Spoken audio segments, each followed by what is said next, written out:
Good, everybody. Welcome to the Friday edition of Burn It Down with Kim Brown. This is the safe space where we set oppression ablaze.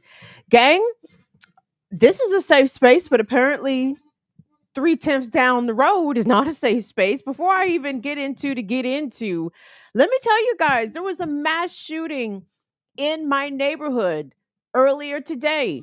Chances are, if you live outside the DMV, you wouldn't even hear about it because there are mass shootings every day in America. That is just the standard of living that we have all sadly become numb and accustomed to. But let me tell you guys what happened, at least to the best of my knowledge that I'm aware of what happened. So at about 12:30 this afternoon, according to the news, according to let me cite NBC Washington on this because Darcy Spencer, reporter Darcy Spencer's a longtime reporter here in DC. I have a lot of respect for Darcy Spencer. So Darcy Spencer was on the scene in Bladensburg, Maryland, at the bridge that goes over the Anacostia River.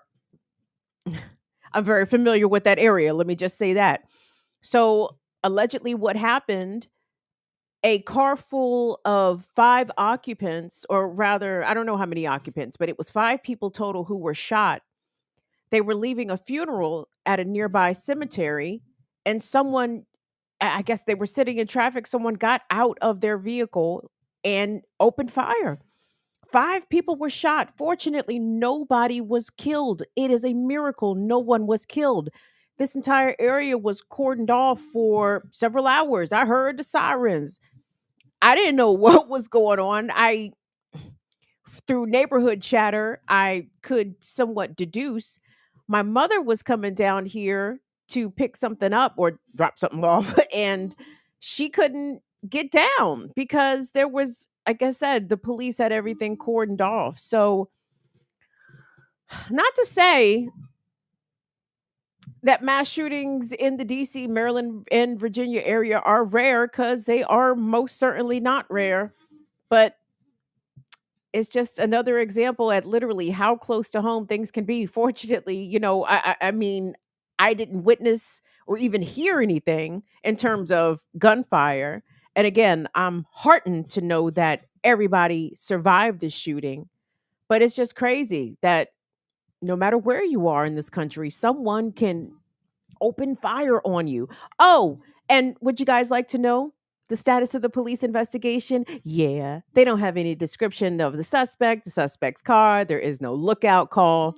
So, do the police keep us safe? Absolutely not. Do the police apprehend the correct offenders? It's a crapshoot.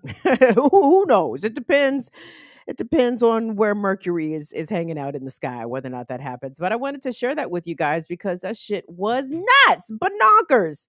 So yeah, if you guys Google, I don't even know if I mean, it qualifies as a mass shooting because a mass shooting is, I think, four or more people shot. So it definitely qualified as a mass shooting, but because no one was killed, it's not likely to make any national news. But if you just wanted to find out about it, do the Googles. It happened in Bladensburg, Maryland. A fucking madness. Anyway, what's up, y'all? I'm glad you guys are in the spot with me today on this Good Friday. We're under a severe thunderstorm warning here in the DC area and Baltimore area, per Will, letting me know that it is lightning and storming up crazy. And I don't want to be on here too long because all I can hear is my granny. my granny, who was born in 1916. She is long gone. But granny, I would be in Little Rock and the storms would start storming. And granny be like, Kim, get off the phone. It's storming. Okay, granny. Okay. So I can hear my granny tell me to get off the phone. So I'm going to get off the phone because it's storming. Anyway, guys, I got a good show in store for you today. We are going to be talking about a couple of different things. As you see in my headline, we have a couple of cops ain't shit stories. And cops really ain't shit. We know this outside of today's events, but cops continue to not to be shit in their daily practices, in the ways that they interact with the public, particularly vulnerable members of the community, maybe like women with young children or even people who are disabled. We have told a number of stories on this show regarding police showing up, being called to someone experiencing a mental health crisis, and the police end up murdering said person. But this story that I wanted to bring to you guys is a little bit different today, and maybe you have seen this floating around the interwebs because on Wednesday, the deputy, Los Angeles Sheriff's Deputy Department, the Department of the Bamas, of all the gang members, the alleged gang members, per the astounding reporting of Cerise Castle. On Wednesday, the Los Angeles Sheriff's Deputy held a press conference where he released body cam footage of a disturbing incident that took place back in July of 2022. And it features an LA Sheriff's Deputy beating up women, forcefully trying to remove babies from the custody of their mothers because of a traffic stop. And this is a recurring theme here with police. This is how police affect engagement with the public, what they do to get their quotas up, make sure their quotas staying strong in terms of public contacts, etc.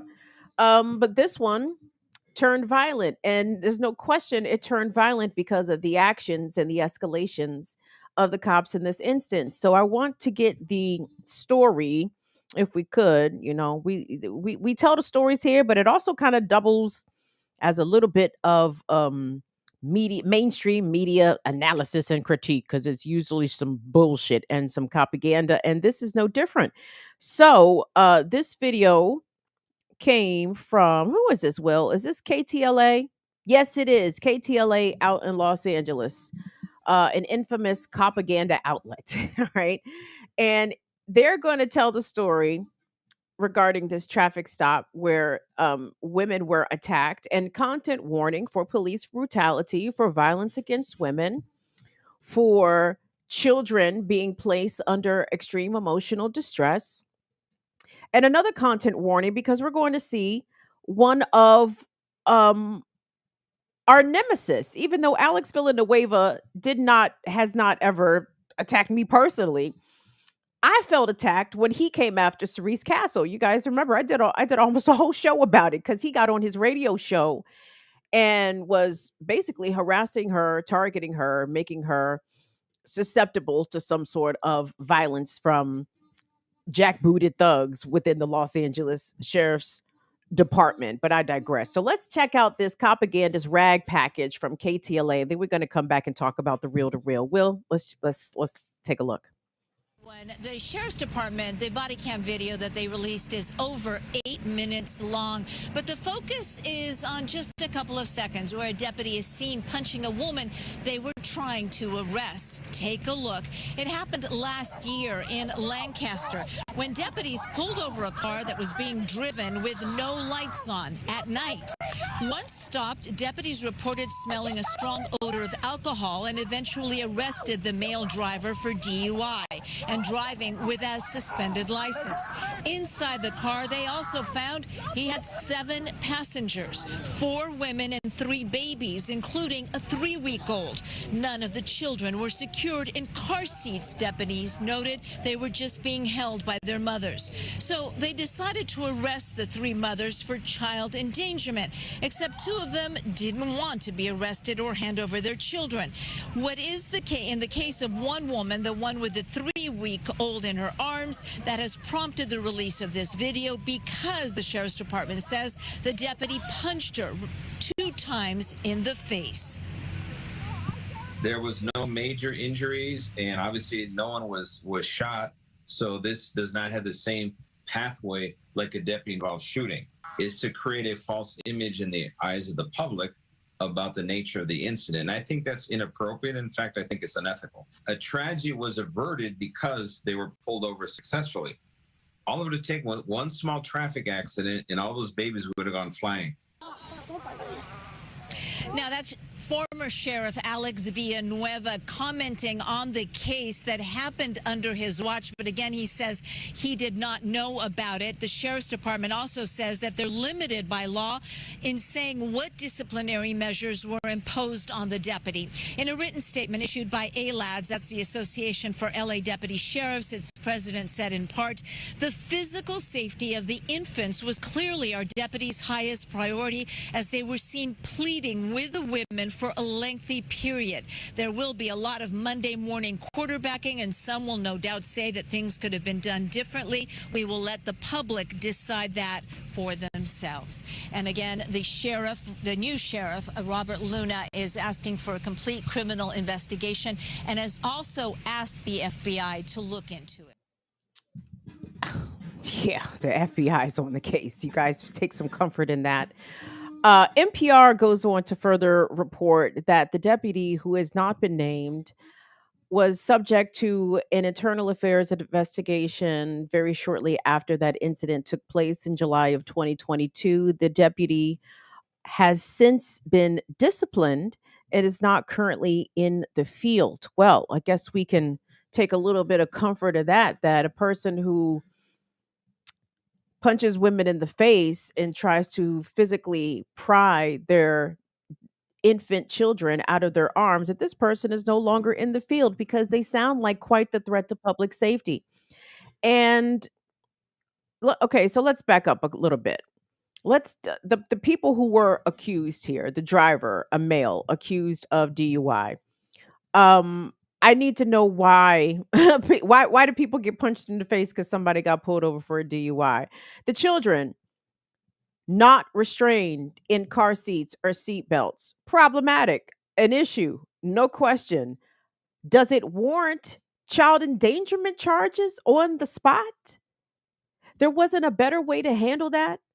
And to be in the interest of fairness, I have not watched all 8 minutes of the body cam footage that was released. And to be clear, the Los Angeles Sheriff's deputies, that video was edited.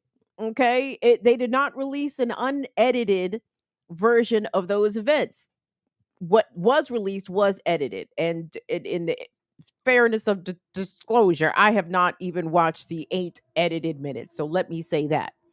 But I will say, if I had a 3-week-old baby, I don't care if the baby wasn't in a car seat. Is the baby in my arms? You don't get to take my baby from me simply because the baby was not in a car seat.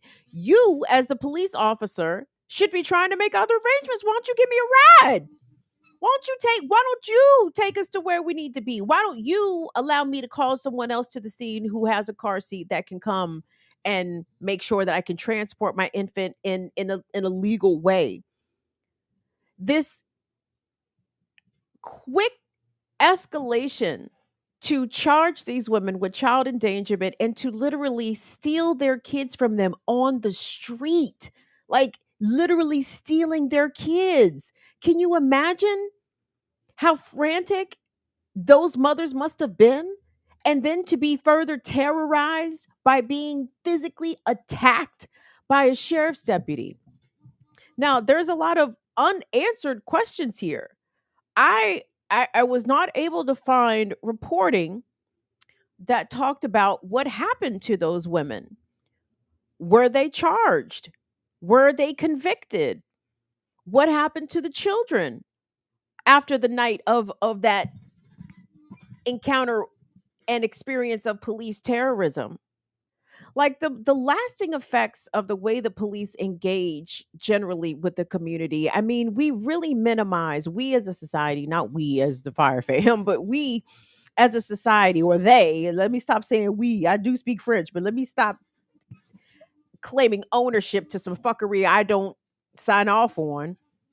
American society is so accustomed to police using terror and violence as part of their job. They authorize it. They, as a society, sign off on it. It's okay if police get violent because you didn't comply. There are levels to this shit, man. I believe violence can be met with violence, but oftentimes it is the police who are the antagonizers, who are the provocateurs, who initiate the violence. either physically or by the the the, the so-called duties of them doing their job, stealing children, infant babies, no, actually children regardless of the age, but especially infants, children who are so tiny and vulnerable, trying to steal these kids out of the arms of their mother is a violence. That is a violence against the child and the mother, and by extension the rest of the family. The mother gets arrested, charged with child endangerment, and all of these other things begin. And again, I'm not condoning the actions of these mothers when it comes to allowing their babies to ride without a car seat. At the same time, I'm Gen X, okay? At the same time, I'm Gen X. You feel me? Like, what was a seatbelt? What was secondhand smoke? What was all these things? And not to say that because we survived pre child safety regulations, right? That doesn't mean that the way that we were treated and raised was necessarily good.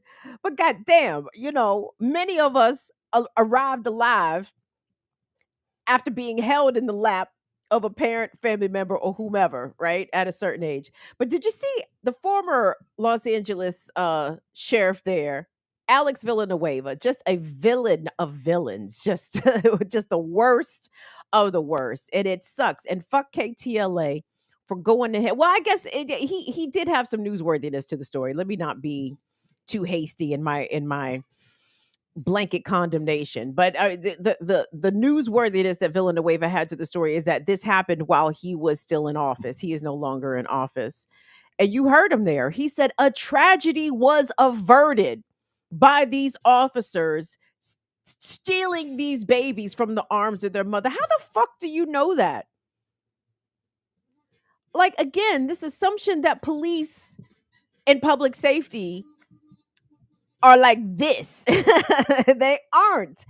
And as you saw there, I mean, I have no idea what could have happened, what would have happened to the driver and its occupants, including those children, had the LA sheriffs not stopped them, not pulled them over, not, made, recognized that they were driving without lights. Again, I would call that reckless behavior, but not behavior that warrants the rise in violence that we saw there, especially against women who were simply trying to protect their children.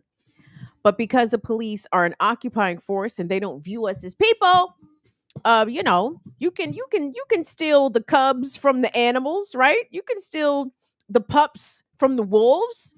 These aren't humans we're actually talking about. No one's gonna who's gonna care. But yes, this deputy continues to be unnamed. And as you heard in the package there, the current sheriff of Los Angeles County claims that there's a criminal investigation underway. Okay. Um, in recent weeks. Okay, what is this? The department is investigating a late June incident in which two deputies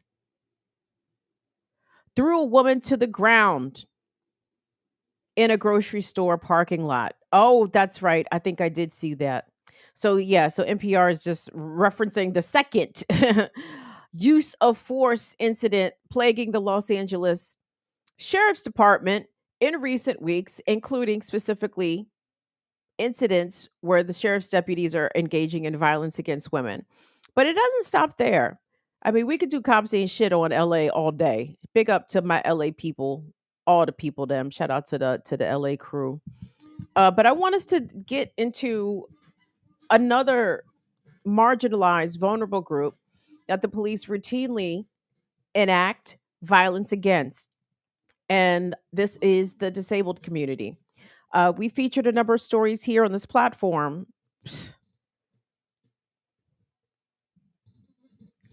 in graphic form where police have murdered disabled people, people who have been in wheelchairs, people who are experiencing mental health crisis, people who were deaf and hard of hearing and could not hear nor obey police commands. The way that disabled people are viewed in this society, if you are behaving in any way outside of the quote norm, That's reason enough for you to be profiled and criminalized by the cops. Really sad. Hold on. This story, again, let me lead. Let me lead with this. Everyone in this story survived. So let's lead with that. But they were indeed terrorized and traumatized. Another content warning for police violence, police brutality, and corporate violence and brutality. There's some aspects about the story I'm not clear on, but I want us to take a look at the package and then we'll come back to some of my questions. So this occurred in Albuquerque, New Mexico. Okay. A police officer has been charged now with the conduct and escalation that he used against a person, a patron of Target, who was shopping, who was at the cash register attempting to make a purchase when he was approached by police. And then we'll pick up the story from there. Well, let's take a look. An Albuquerque police officer charged with using excessive force in an incident involving a disabled man. It happened at the Target on Coors in August of last year when a man buying a bike was dragged from the store by officers. Officer Kenneth Skeens has since been fired from APD. News 13's Natalie Wattis joins us with the video. Former APD officer Kenneth Skeens is now facing 4 charges, including false imprisonment and battery, after lapel video shows police pull the victim by his arms out of the store.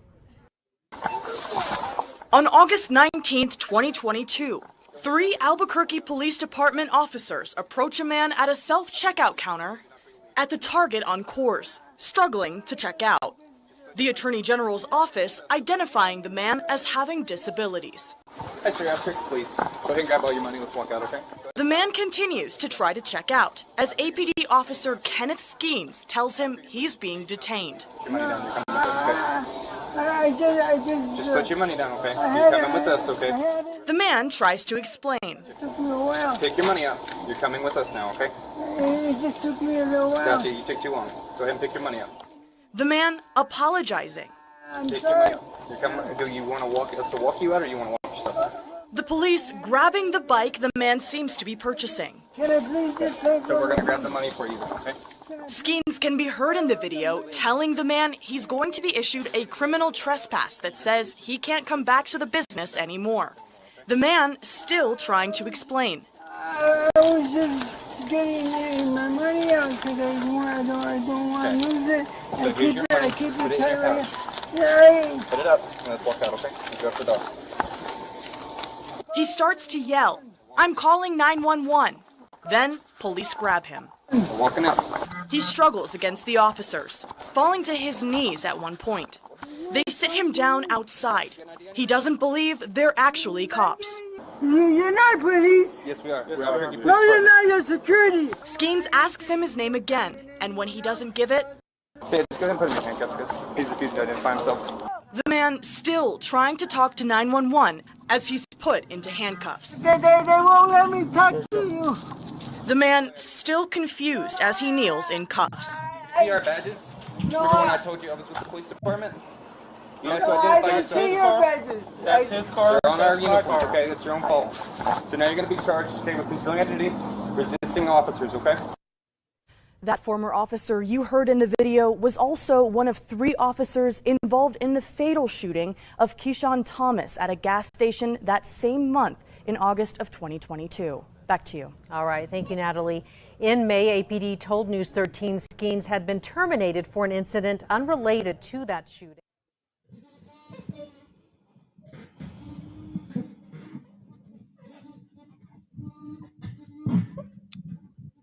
Even though the man did not seem to be physically injured, and thankfully he survived that encounter with police, that was a really difficult watch and listen, wasn't it, guys?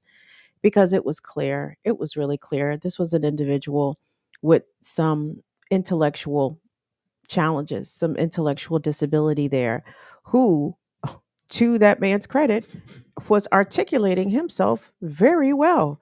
I could understand everything he was saying. I could clearly understand what it was that he was trying to accomplish.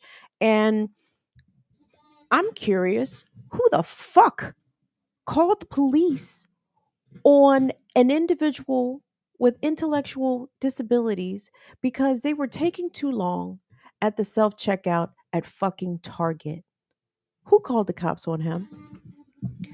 That package doesn't say. I found another piece from, I think it's KQUE, the NPR affiliate there in Albuquerque. It doesn't give any indication as to what even prompted a police response to this man in the first place.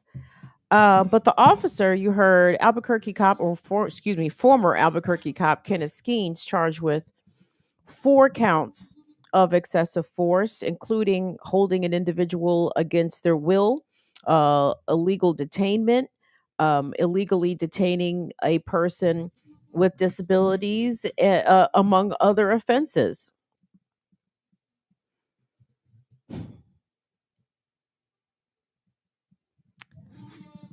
A lot of these retail stores, again, because these cops are protecting property, not people, these retail outlets and these big chains, box stores, are fully content with police using violence against patrons, shoplifters, etc. But that's not the case here. Like, I seriously need to know who called the cops and why. I didn't realize taking too long at the self checkout was something that's criminalized. But again, when individuals deviate from outside of normal patterns of behavior, you arrive at the self checkout, might take you 2 minutes, two and a half, 3, 4, 5 minutes, even, right? Shouldn't take you any longer than that. And if it takes you longer than that, then something is wrong.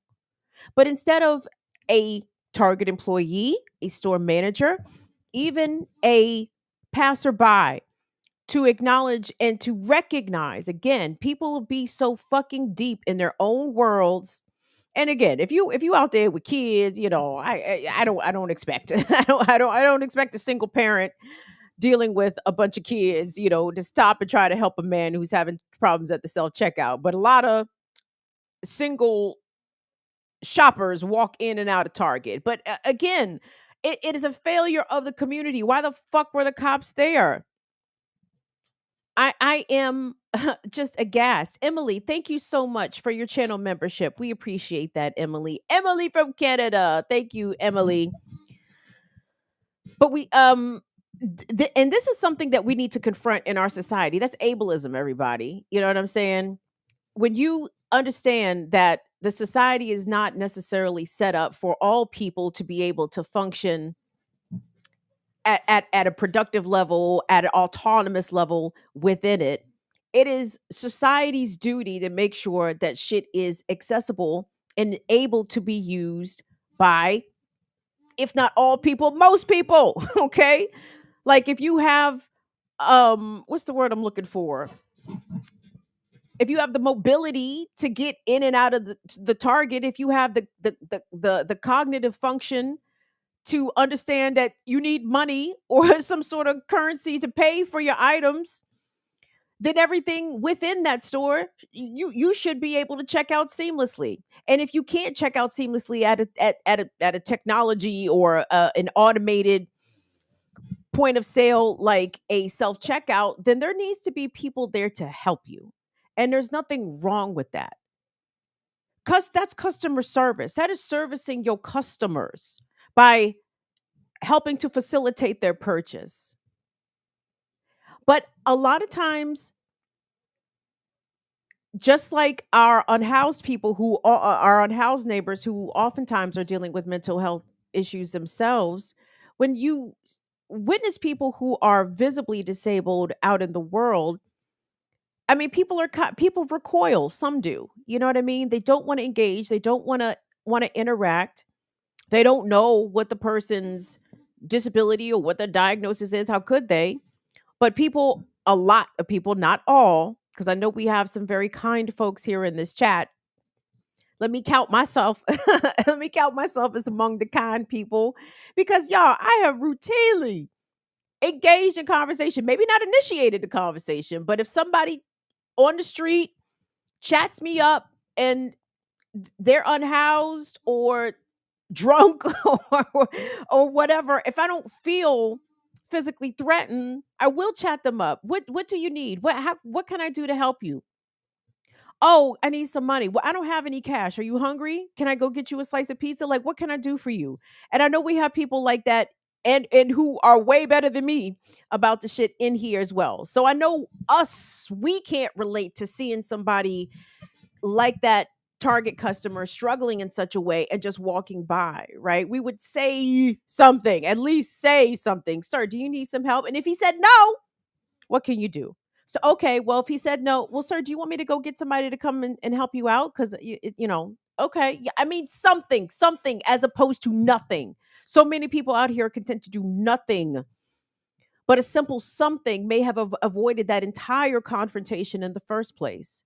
And the fact that this cop was being charged is a fucking miracle. Because you see, you see what's happening in LA. They say there's a criminal investigations against that sheriff's deputy who punched that woman in the face, but it's been a year. He ain't been charged yet. And this incident in Albuquerque happened a year ago. So I guess the wheels of justice turn very slowly, if they turn at all, when it comes to trying to hold law enforcement accountable through the system that they are supposed to be adhering to themselves. But we know that the laws are for us, they're not for the cops, silly Billy. So, um, but when we're talking about, and trust me, I'm getting, my third eye is fluttering. My third radical eye is fluttering over this past week of Remix Morning shows, where we have been blessed to have Netfa Freeman join us on the morning show from PACA a couple of times. And Netfa's like, abolish the state, abolish the police. You know what I'm saying? Ain't no reforms. You can't reform this system. And there are no reformations, none that are at all possible. But when we're talking about calls for racial justice and community control of the police, all things very important, ableism needs to be right in there, because disabled people are targets and victims of this system.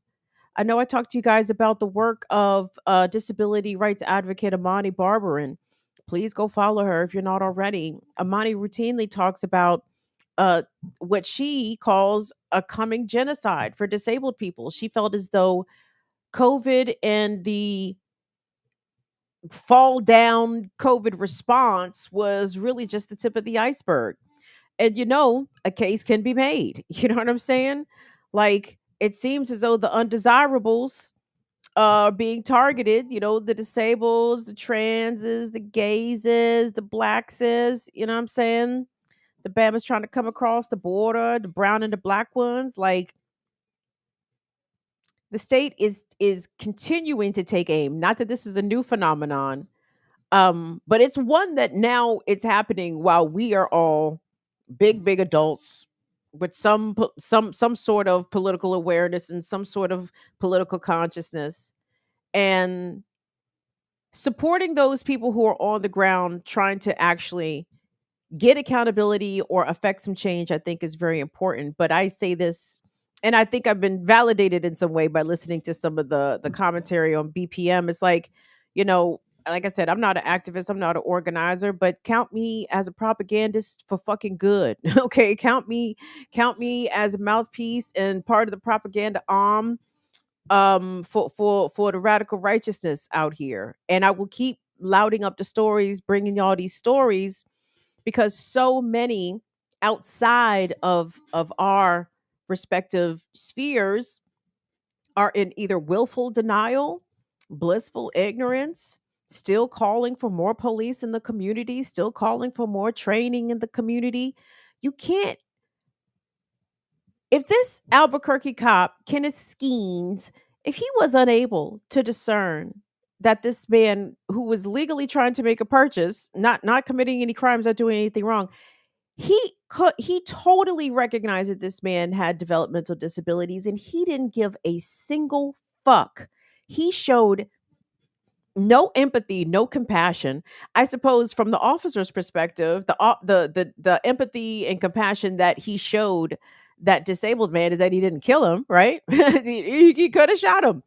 He could have said he feared for his life. He could have said, I couldn't understand what he was saying. I thought he said he was going to kill me, right? I guess that was the empathy and compassion shown. But simple decency to why didn't the cop assist him, the disabled man, with putting the money in the self-checkout machine? Why didn't he say, just to verify, sir, I mean, are you trying to purchase this bike? Yes. Can you, do you have enough money to make the purchase? I don't know. Well, can you show me what you have? Sure. But the man got harassed and assaulted.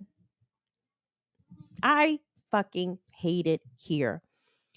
Y'all, while we are burning down systems of oppression, please let us not forget ableism. You know why?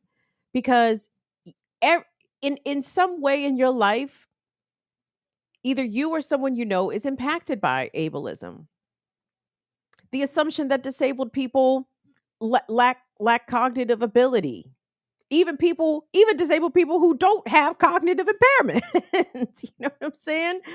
Like, and Amani talks about this, and I too have experienced this. You know what I'm saying? I may have mentioned this too, and this is just me being a whiny little brat, and this is not a good excuse for me not to have gotten my fucking mammogram. But the first time I went in for a mammogram, my mom came with me, and I made the office aware of my situation. And then the nurse came back, and I'm sitting right there. And instead of talking to me, instead of talking to me, she turns to my mother and starts referring to me in the third person. Well, does she understand that it's going to be Bitch, I have bad eyes. I can hear you just fine. I can comprehend you just fine. And even if I couldn't hear or comprehend, you should still talk to me. Can't stand it. Burn down ableism while we burning this shit down. Let's take a break. Ooh, look at that. I'm gonna get y'all out of here on time. I promise I'm not gonna hold you for an hour and a half. I'm not gonna do it. I'm gonna turn you loose. What's up, shout outs? What's going on, Freddie Francais? I see you in the building. What's up, John Kemper? I see you in the building. 40J Blaze, thank you so much for being here. Hey, peace to Michelle Coates. Thank you so much for showing up. The good sis Holly. The good bruv Yippa99. Yippa99, I actually don't know your gender. My bad. If I misgendered you, it was not with any intention of malice. But shout out to the good folk. Yippa99. Up in the building. Latif is in the building. Thank you so much, Latif. Shout out to my good sis Court. Other mods. Big shouts to the Fire Fam and the Around the Fire fam. Yes, the Around the Fire Disability Support Chats with Anna and Mama Lorraine. He said Pops is doing well. I'm glad to hear that, Latif. Thank you for sharing that news with us. Yeah, we're a good bunch around here, guys. We like to check on each other. What's up, Donnie? In the building. What's up, Wendy? Alicia, have you already come to DC, or is that at the end of July? I thought about that while I was in the shower. I said, God damn, I hope I didn't miss Alicia coming to town. Put it in the chat so I can know. DJ Vesper X is in here, everybody. ATL's finest. Douglas Fields. Douglas Field on. DJ Vesper X, I'm happy to see you guys in here. Thank you all so much for making some time. Big up to the hearts. And everybody. So what's my next story? Hold on, let me look at the doc. Anyway, I was distracted by the fucking mass shooting today. Everybody, I had some slight distractions from the mass shooting around the corner. So pardon me while I struggle to compose myself. Oh, Will, do you have the abortion fund what's it? Can we throw that up? For the month of July, the abortion fund that we are supporting, you guys know, we have been supporting abortion funds ever since the Supreme Court decided that you bitches don't deserve liberty. You bitches deserve babies. Thanks, Sam Alito. Love you, pimp. I shouldn't say nothing negative about the Supreme Court justices because it'll probably get the FBI really knocking at my door. So let me shout out to the FBI. Thumbs down to the FBI. The fucking FBI headquarters, y'all. They are so pressed to bring them shits to Maryland. I am so disappointed.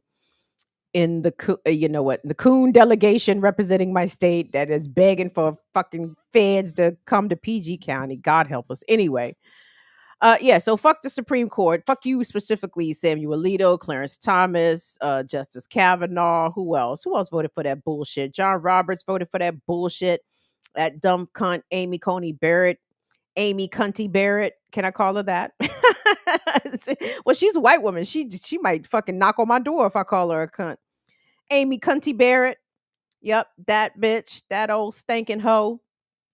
I'm sorry.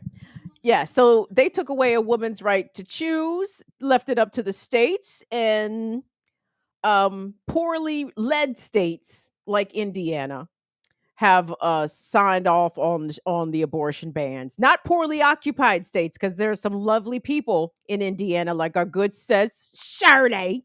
Shirley's a queen out there, but the motherfuckers in the Indiana state legislature, Klansmen who hate women very clearly. So anyway, we are supporting this month the all access Hoosier Abortion Fund. Okay, the shit is real in Indiana. The shit is real in the Rust Belt, Ohio. You know, there's a lot on the ballot this November. Well, fuck, there's a lot on the ballot this August. If you are in Ohio, please be sure to go early vote.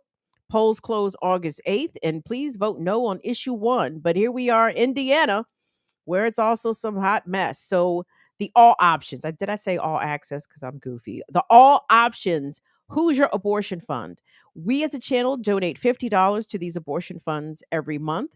We ask the Fire Fam to match us only $5. You guys, a little goes a long way. These abortion funds usually are very cooperative with one another. Sometimes they pool funds in order to help clients that might require more resources, may have to travel farther, maybe further along in their pregnancy, requiring more intensive care.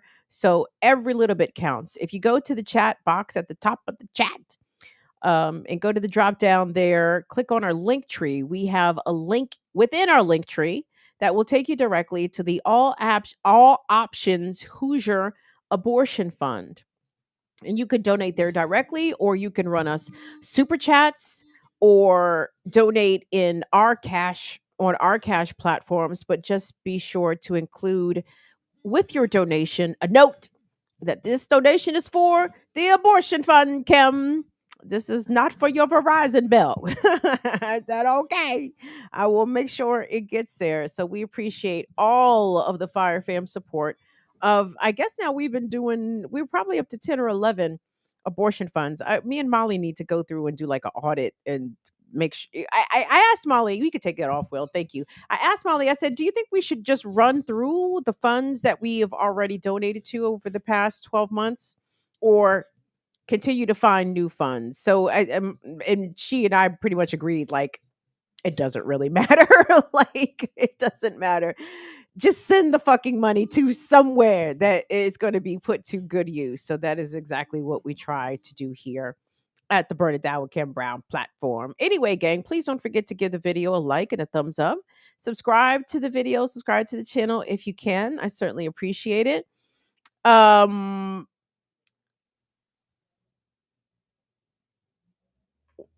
Is this my doc? God damn it. Okay, so my next stories, there's a couple things that I wanted to get into here. So the labor actions are ongoing. It seems as though every single industry in the US, workers are recognizing their collective power and doing something about it. And truly, in this capitalistic society, the best tool, weapon that workers have against the owner class is to withhold our labor. Have you guys ever been on a job and withheld your labor? Like, you wasn't getting something that they had either promised you or whatever. The last time I withheld my labor at a job, uh I got, and fired isn't the right word, but it was meant as a firing, but they ended up doing a layoff. It included me in the layoff, but I was one of the best producing people there. But I know that they laid me off because I withheld my labor, and they knew they could not outright fire me. because they knew they'd have a lawsuit. So I got laid off. But I withheld my labor. I said, I'm not doing this shit because it was some extra shit that I had agreed to do extra. And then certain conditions weren't met. I said, well, I'm not doing this extra shit. And they got mad. They got mad. So if you want to piss off the managers, the bosses, and the owners, withhold your labor. And in Hollywood, we are now seeing 2 concurrent strikes of the Writers Guild and now SAG-AFTRA, the Screen Actors Guild, the American Federation of Television and Radio Artists, AFTRA. Not to be confused with AFRA. Not to be confused with AFRA. But AFTRA, SAG-AFTRA, the workers, the actors, announced that they are now on strike. And this is after trying to negotiate with the heads of the studios and the streaming services for a duration of time. And there's a couple things here that I want us to take a look at. So, the first thing I want us to take a look at is going to be Fran Drescher. Y'all didn't tell me Fran Drescher was with the shits. I had no idea that the nanny was with the shits. And to be clear, I do not know much about Fran's tenure as the president of the Screen Actors Guild. But she is fired the fuck up. And what was this phrase that I even took a screenshot of it. It was a radical Jewish organization that said a Hebrew phrase to her. I said, let me say this on the jump because I respect it. I respect the whole gangster of the whole situation. It's very dope. I'll find it in a second. But I want us to take a listen to the good sis Fran, because she's laying it out in terms of what the actors are asking for in terms of fair compensation and protection of their likeness from being reproduced in perpetuity via artificial intelligence, via AI, and how what the actors are experiencing as workers is exactly what workers across all industries right now are experiencing. And that is the violence of poor wages, poor compensation, especially relative to the amount of profits that are being generated by their labor. And so I just want us to take a listen to the nanny. The fucking nanny. Who knew? Did y'all know? Let me go back to the chat. Did y'all know Fran Drescher was with the shits? I did not know it. But I was encouraged to see it. So let us all take a look at SAG-AFTRA's president, Fran Drescher, in a press conference addressing the now new strike. It came with great sadness that we came to this crossroads, but we had no choice. We are the victims here. We are being victimized by a very greedy entity. I am shocked by the way the people that we have been in business with are treating us. I cannot believe it, quite frankly. How far apart we are on so many things. How they plead poverty, that they're losing money left and right when giving hundreds of millions of dollars to their CEOs. It is disgusting.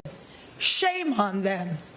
They stand on the wrong side of history at this very moment.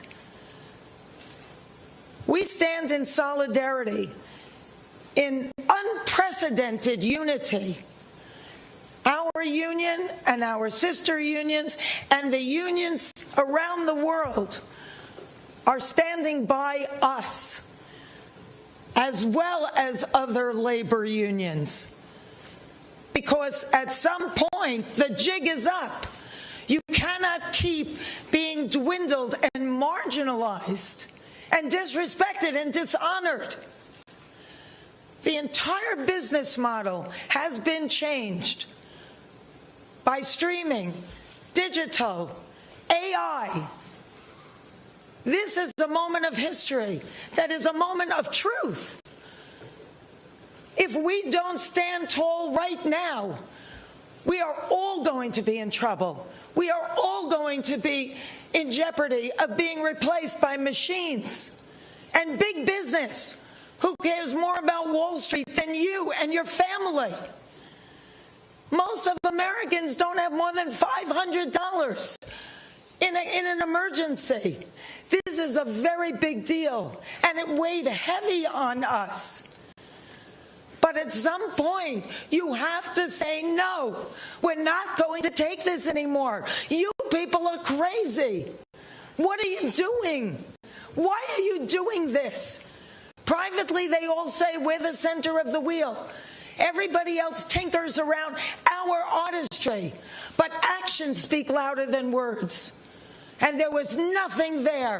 It was insulting.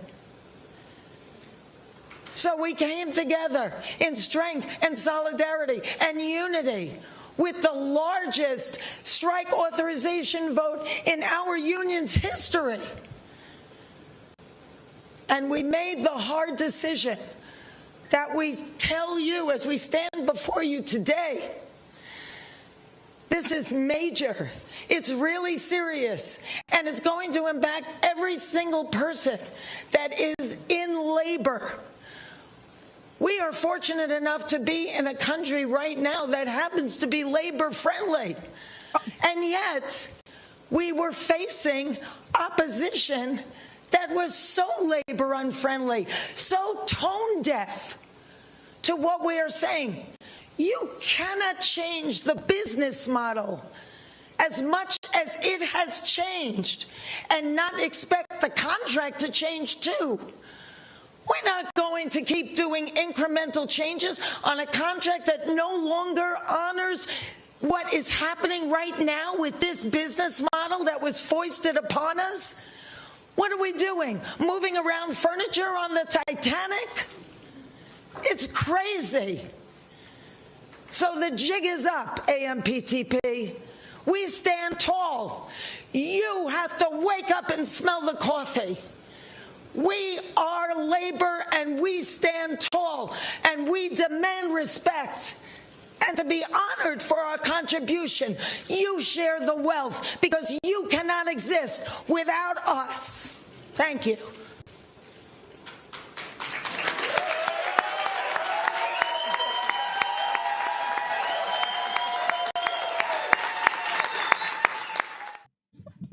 Shabbat shalom to Fran Drescher right there. No disrespect to the Jewish people. I don't know if I should even be saying that, but they did. But I saw the Jews for racial and economic justice tweeted Shabbat shalom to Fran Drescher. Dropped the mic, and they asked Fran, would she rock the microphone? And Fran gave him a pound, and she said shalom. Sharp as a harp played by a musician. Y'all see Franny up there, the other Franny, another about it Franny. The only thing she said that I disagreed with is that America's a labor-friendly country. No, I'm sorry, beloved. No. You've got that a little bit wrong. And the lack of labor protections is why there are such regulations on Hollywood sets, on TV and film studio sets. There's a lot of OSHA protections. Like, I mean, come on. I mean, but that's a very particular industry. But these workers, these actors now are joining the Writers Guild of America on the picket lines. Will, I want you to cue up, please, the TikToker. I think it's not the final video. I believe it's a guy wearing a blue shirt. If you could get that queued up for me, I'd appreciate it. And people might look at these actors, these Screen Actors Guild members, and be like, really? Do I give a fuck about Hollywood actors being on strike? Well, you guys, the majority of the members of the Screen Actors Guild are not A-listers. They are not in Netflix projects. Like, a lot of these poor actors, these poor artists are out there scraping by, trying to do auditions and get gigs and even make enough money as actors to qualify to be part of the union so they can get the benefits, the health care, etc. So the majority of the members of the Screen Actors Guild are not multi-million dollar red carpet appearing on actors, right? They're trying to make their way. But one thing Fran did say, she said it was the largest strike authorization by the membership. I believe 98% is the number that I heard of SAG after folks ready to be about the shits. And I saw a number of protest scenes happening in New York City, in Los Angeles. I think they took a picture on the mall here in DC. Where else? Let me know if there was a SAG after strike action in your town. I'd like to hear about it. But I want us, we got that video, Will. I want us to hear from this. Is he a voiceover artist? Hold on, let me go back to my doc so I can attribute this man properly. But he is, he is not only a SAG AFTRA member, but I believe that actually he is on the board, if I have that correct. I did not do the greatest job of attribution on my doc here today. I normally do way better. I didn't do so great today. But this dude has a TikTok, but he posted this to Twitter. So I let me get his name and I will tell you who he is after we watch the video. But this person is part of the union leadership, and they're calling for people to show up at these studio lots, and even asking what can we do as consumers of this content, right? Because I would hope that everybody would stand with the workers.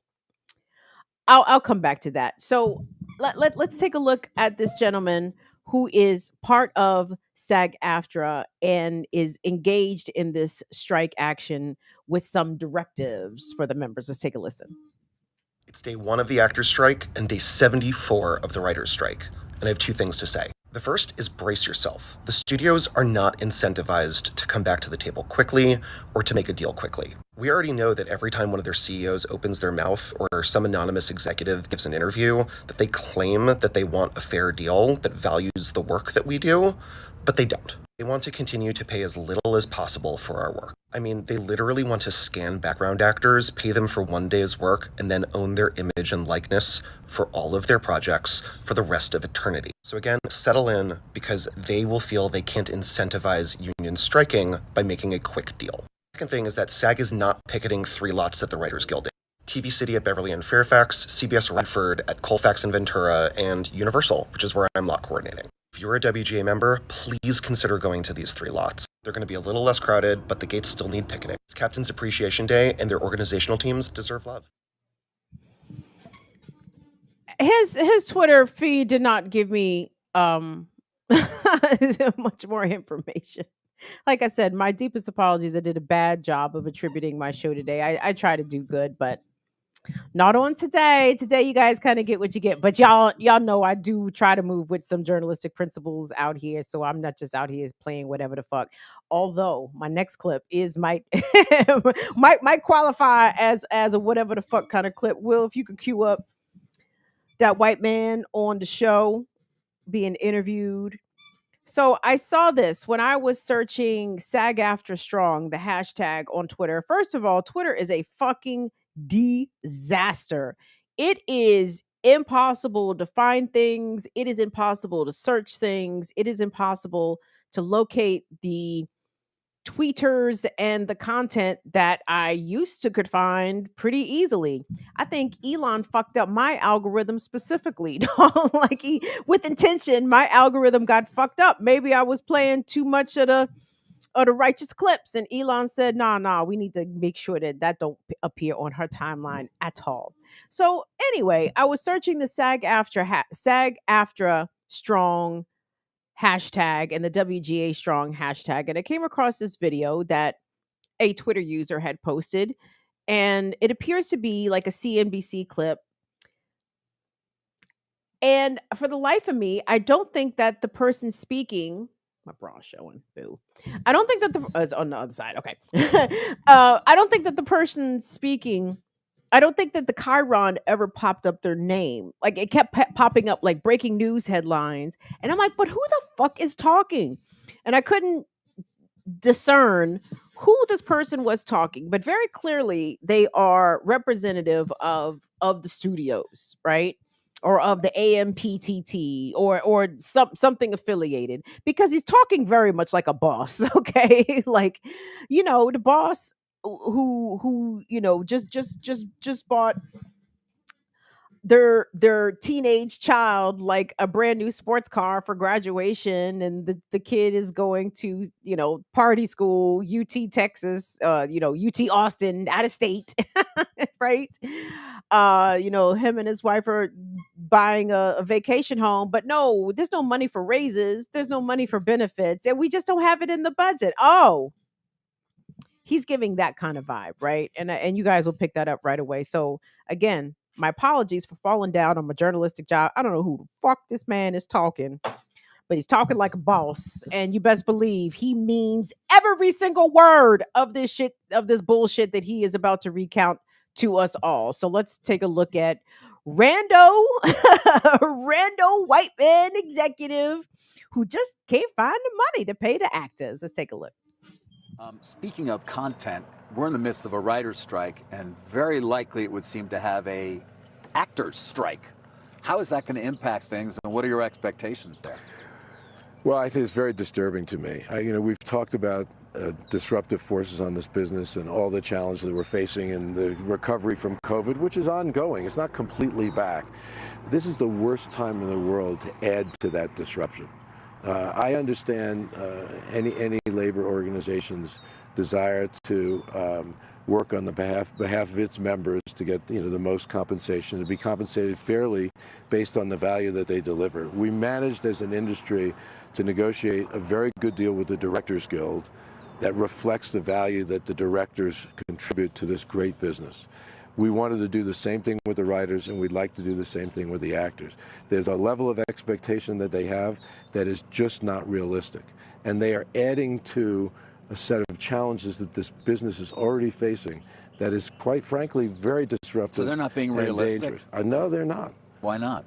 I can't answer that question. I respect their right and their desire to get as much as they possibly can in compensation for their people. I completely respect that. I've been around long enough to understand that dynamic and to appreciate it. But you also have to be realistic about the business environment and what this business can deliver. It is and has been a great business for all of these people, and it will continue to be, even through disruptive times.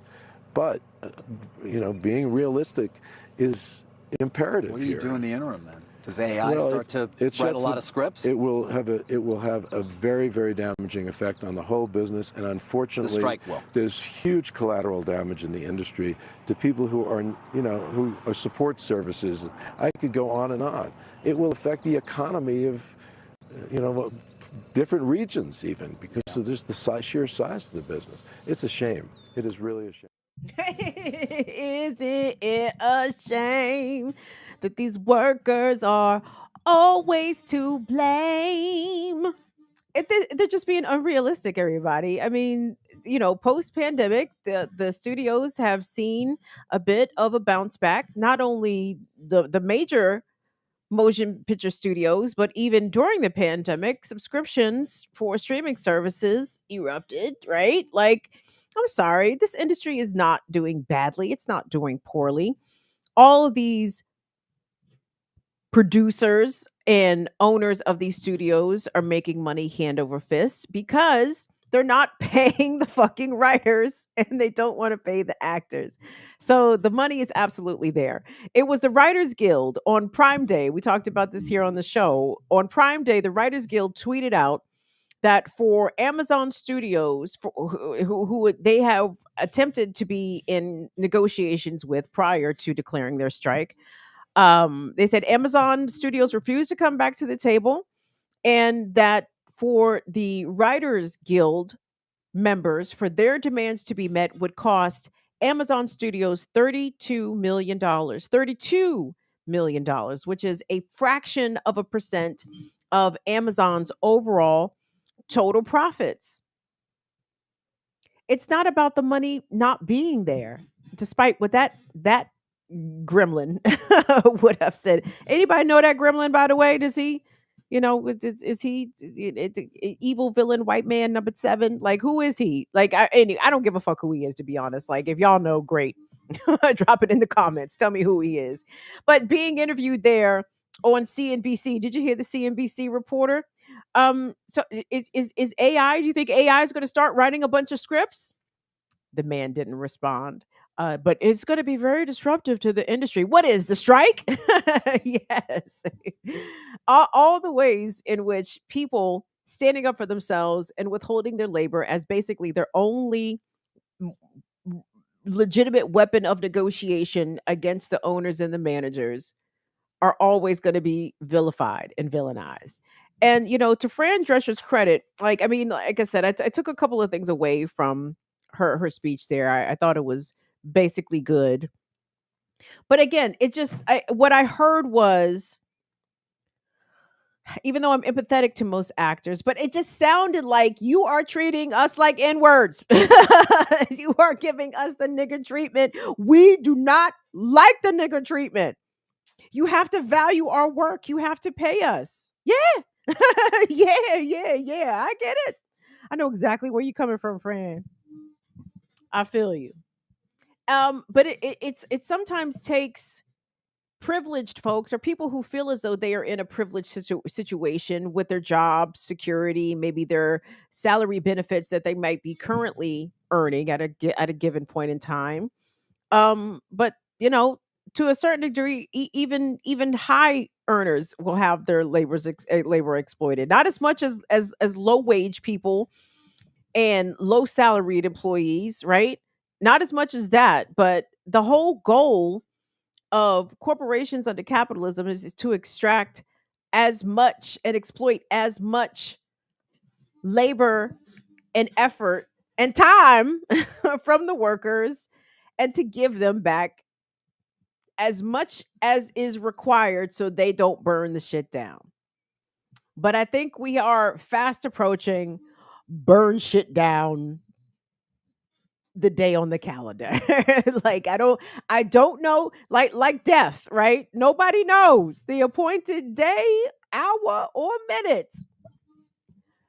I attribute, I'm gonna say that applies to the revolution as well, or to America as an empire, as this current system as it exists right now, to just come all the way the fuck down. It's coming. And especially if you get some high profile people. Again, I feel as though the Hollywood actors are going to have a hard time engendering a lot of empathy from the majority of the working class. But I mean, I guess that's where we come in. Not to say that we are here to stump for celebrity actors and you got to pay them, but no. I mean, this is part of a collective shared worker struggle that these actors are not even absolved from. They are in this too, and they realize that, by the fiery words by Sister Fran there. You know what I'm saying? Apparently they get it. Well, they pretend to get it for now. The one thing that Gulavit executive did say that I agreed with is that this is going to have a tremendous detrimental effect, the strike that is, on the support staff of these studios, the people that work security on the lots, the people that provide the catering. I'm thinking of, obviously, black and brown mom and pop owned businesses that got fortunate to get a contract with the studio, and now they're doing well. Now they're not about to be doing well, but again, that is not the fault of the actors. That is the fault of the studio owners who could share these profits. Was it today's Earn Your Liberation or last week's Earn Your Liberation, where they were talking about, I think it was the UPS workers strike, and how, again, UPS also has the money to meet the demands of its of the union members who are threatening to strike at the end of the month. They can't capitulate. The bosses, that is, the owners, cannot capitulate from their perspective, even though they could with ease and without a lot of inconvenience or loss of comfort or loss of compensation on their part. They could accommodate these demands of these workers. But the point is to break the workers. The point is to make workers like you and me think that we are permanently subservient to the owners and that we aren't deserving of anything. We should be grateful that they even allow us to take the uniforms home, that they even allow us to grace their studio lots with our talent, or to grace their television production with our genius, with our creative content. Fuck that. We make this thing go. Workers make this society function. And I wish that workers would finally realize that, whenever we felt like it, we can make society unfunction. we can make society unfunction. But that is where I believe there is a lot of utility and value in organization and strategy, because if we are to plan something like a general strike, which I fully agree with, um, the needs of the most marginalized and vulnerable people need to be addressed first. Okay. How were disabled and elderly people going to receive their medication? How are they going to receive their care? First and foremostly, how are children going to be cared for? How are mothers going to be cared for? Right. I can't recall which indigenous nation it is, and I apologize for not remembering. But part of an indigenous tribes of North America, part of one of their ceremonies in, I don't know, morale building, the teamwork exercise. I don't know what it is, but one of their ceremonies, they put the most vulnerable people in the middle of the circle, right? So it's the elderly, it's children, it's the disabled. The most vulnerable people are placed in the middle of the circle, and all of the, I guess, for lack of a better term, able bodied tribal members encircle them, right? Because should they be attacked, the people on the outer circle are the most equipped and strongest to defend those who are unable to defend themselves. And I think we need to be thinking about that. I mean, we need to be thinking about a general strike, period. But when those meetings happen, when those committee meetings get underway, that needs to be agenda number one. That needs to be number one on the top of the list. Okay, we agree that we're going to strike. Cool. How are the most vulnerable among us going to be cared for while services are disrupted, while supply chains are disrupted, while society gets upended? And it needs to happen so it can be built back better. Jesus. All right, I'm out on that note. Goodbye. Goodbye. I did not mean to see Build Back Better. It's fun. Let's go, Brandon. Fuck Joe Biden. I don't give a fuck about Build Back Better. God damn. He done fucked up a perfectly pleasant alliterative phrase with his neoliberal policy bullshit. I'm gone. I'm gone. On that note, it's time for me to sign off. Damn it. Will, did you still want to show your hair off? Will wanted to show y'all his hair because he got his hair done and he was looking cute. You want to show the people, Will? It's always next week. It's always next week. I know. Goddamn. I'm sorry, man. That was a terrible setup. It's awful. Yeah. Yeah, I got you next week. That should still be tight next week, my mans. I didn't even see the shit. I just assumed that he looked cute. I don't know what Will looking like with his new hair. Crazy. But it's fine. I'm sure it looks lovely. I'm sure it looks fine. Appreciate y'all. Pulling all the parents, pulling all the mothers at school. Aunties. Pulling all the aunties. Grannies. Janitors. Will pulling. Hey, I'm telling you, Mr. Steal Your Mom, don't fuck around.